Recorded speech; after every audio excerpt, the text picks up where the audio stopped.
जी students, अस्सलाम वालेकुम। आज का हमारा टॉपिक है हिस्ट्री ऑफ क्लासिफिकेशन।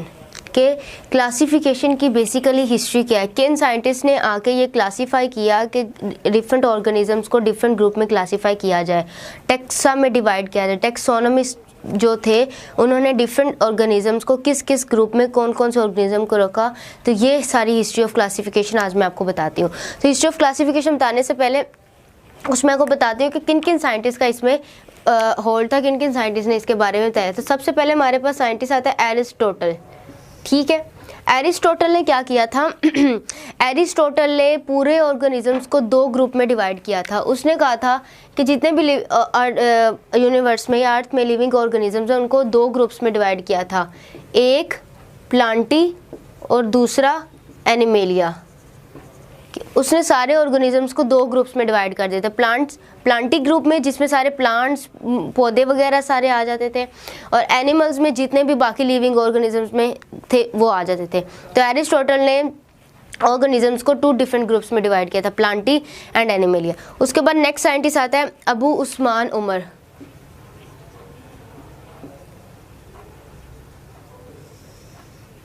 इसने क्या किया था? इसने 350 स्पीशी ऑफ एनिमल डिस्कवर की थी और अपनी बुक में लिखी थी। इसने अपनी बुक में 350 स्पीशीज़ ऑफ एनिमल्स के बारे में, 350 स्पीशीज़ जो थी एनिमल्स के की स्पीशीज़, उसने इसके बारे में बताया था और अपनी बुक में इनके बारे में लिखा था। और दूसरा इसका ये काम था कि इसने क्या किया था? ब्रीफ स्टडी ऑफ आंट्स मतलब चूंटियों के ऊपर इसने क्या की थी? इनकी लाइफ हिस्ट्री मालूम की थी कि लाइफ ऑफ आंट्स के बारे में इसने क्या किया था? स्टडी किया था, लाइफ ऑफ आंट्स। एरिस्टोटल ने पूरे ऑर्गेनिजम्स को दो डिफरेंट ग्रुप में डिवाइड किया था, प्लांटी एंड एनिमेलिया। और अबू उस्मान ने क्या किया था? 350 डिफरेंट स्पीशीज डिस्क्राइब की थी, डिस्कवर की थी और उसको अपनी बुक में लिखा था, 350 स्पीशीज ऑफ एनिमल। और क्या कहते हैं, इसने स्टडी ऑफ आंट्स की थी। नेक्स्ट साइंटिस्ट है इब्ने रुश्द। इन्होंने क्या किया था? इसने ये क्या किया था कि इसने सबसे पहले तो ये काम किया था कि एरिस्टोटल की बुक जो थी, एरिस्टोटल की एक बुक थी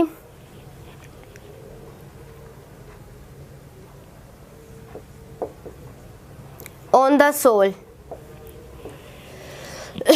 डी एनिमा एरिस्टोटल की एक बुक थी। इब्ने रुश्द ने उसको ट्रांसलेट किया था इन अरेबिक।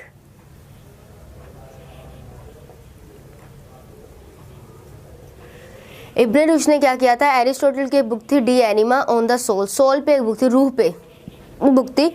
उसने क्या किया था इब्ने रुश्द ने कि उसको ट्रांसलेट किया था अरेबिक में। ठीक है, तो ये तो डिफरेंट साइंटिस्ट की कॉन्ट्रीब्यूशंस होगी कि क्लासिफिकेशन में किन किन साइंटिस्ट ने क्या क्या कंट्रीब्यूट किया था और उन्होंने क्या क्या अपने व्यूज़ बताए थे। अच्छा, उसके बाद हमारे पास क्लासिफिकेशन के सिस्टम्स आते हैं। सबसे पहले आया टू किंगडम क्लासिफिकेशन सिस्टम, जिसमें दो किंगडम बनाए थे, animalia and Plantae.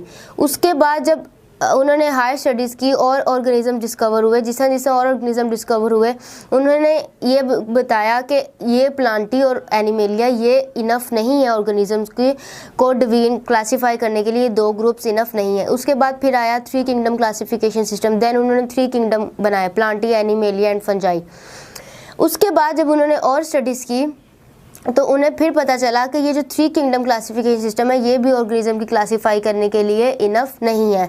Then last में फाइनल जो अब तक माना जाता है, जिनमें अब तक कोई कमी पेशी नहीं आई, उसे हम कहते हैं five kingdom classification system.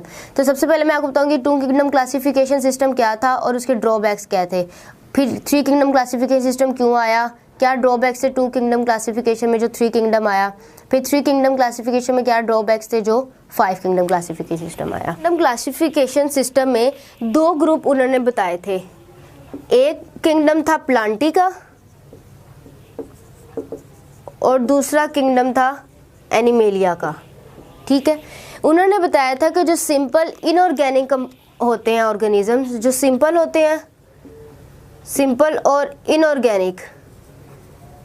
Inorganic कौन से?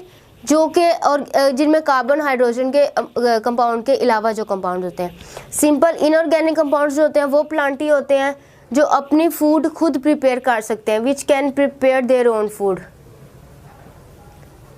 प्रिपेयर देयर फूड, जो अपनी खुराक खुद बना सकते हैं, सिंथेसाइज देयर ओन फूड, जो अपनी खुराक खुद बना सकते हैं, किसकी मदद से, सनलाइट की मदद से, सूरज की मदद से, जो अपनी फूड खुद बना सकते हैं। और जो क्या है, ऑटोट्रोप्स, ठीक है, जिन्हें हम क्या कहते हैं, ऑटोट्रोप्स, जो अपनी खुराक खुद प्रिपेयर कर सकते हैं।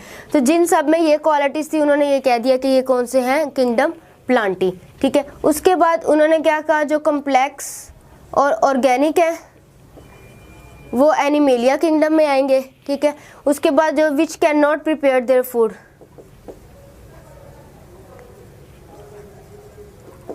जो अपनी खुराक खुद प्रिपेयर नहीं कर सकते, जैसे कि हाँ प्लांट एनिमल्स हैं वो अपनी खुराक खुद नहीं करते हैं, ये कहाँ से लेते हैं, पौधों से लेते हैं, दूसरे ऑर्गेनिज्म से लेते हैं, खुद अपनी खुराक नहीं प्रिपेयर कर सकते।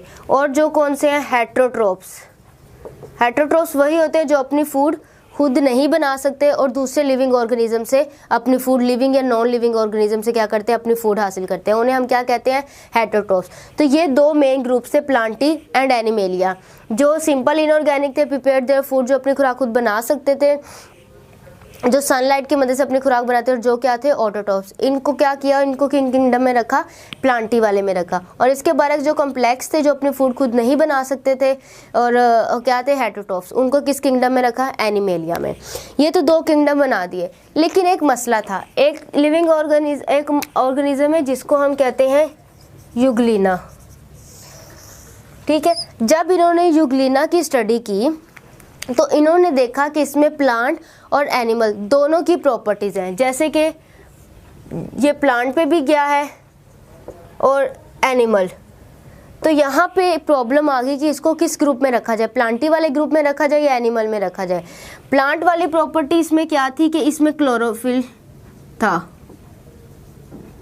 कि इसमें क्या था, क्लोरोफिल था। और एनिमल वाली क्या प्रॉपर्टी थी, एनिमल वाली इसमें दो प्रॉपर्टीज़ थी। एक तो इसमें लैक ऑफ सेल वॉल, कि इसमें सेल वॉल नहीं थी, जिस तरह के एनिमल्स में भी नहीं होती है कि इसमें क्या थी, सेल वॉल नहीं थी। और दूसरा ये क्या था, हेट्रोट्रोप्स था। तो जब बात यूग्लिना की आई, जिसमें एनिमल्स और प्लांट दोनों की प्रॉपर्टी थी, प्लांट वाली प्रॉपर्टी क्या थी कि इसमें क्या है, क्लोरोफिल, और एनिमल की क्या थी कि इसमें ना तो सेल वॉल और ये भी क्या है, हेट्रोट्रोप। तो फिर यहाँ पे ये मसला है कि यूग्लिना को अब किस ग्रुप में रखा जाए, प्लांटी में या एनिमल में, क्योंकि इसमें क्या थी, दोनों तरह की प्रॉपर्टीज थी। यहाँ पे आके साइंटिस्ट ने क्या किया, उनको ज़रूरत पड़ी एक और नया किंगडम बनाने की, जहाँ पे यूग्लिना जैसे एलिमेंट्स को, माइक्रो ऑर्गेनिजम्स को, स्पीशीज़ को रखा जाए। यूग्लिना ही नहीं, और भी बहुत सारे ऑर्गेनिजम्स हैं जो कि एनिमल से भी रिजेंबल करते थे और प्लांट से भी रिजेंबल करते थे। तो ना उन्हें हम प्लांटी ग्रुप में रख सकते थे, ना हम उन्हें एनिमेलिया में रख सकते थे। तो यहाँ पे उन्होंने क्या किया, ये एक ड्रॉबैक है टू किंगडम क्लासिफिकेशन सिस्टम का, कि जो यूग्लिना जैसे ऑर्गेनिज्म थे, फंजाई जैसे ऑर्गेनिजम्स थे, उनको कहाँ पे रखा जाए। और इन प्लांटी वाले ग्रुप में जो ऑर्गेनिजम्स थे वो थे बैक्टीरिया, फंजाई, एल्गी। इन तीनों को कहाँ रखा गया था, प्लांटी वाले ग्रुप में। लेकिन जहाँ तक यूग्लिना की बात थी, यूग्लिना में क्या था कि ड्रॉबैक था कि प्लांट जैसा भी दिखता है, एनिमल जैसा भी दिखता है। तो यहाँ पे ये टू किंगडम क्लासिफिकेशन सिस्टम का ये ड्रॉबैक था कि कुछ यूग्लिना जैसे ऑर्गेनिजम्स को किस ग्रुप में रखा जाए।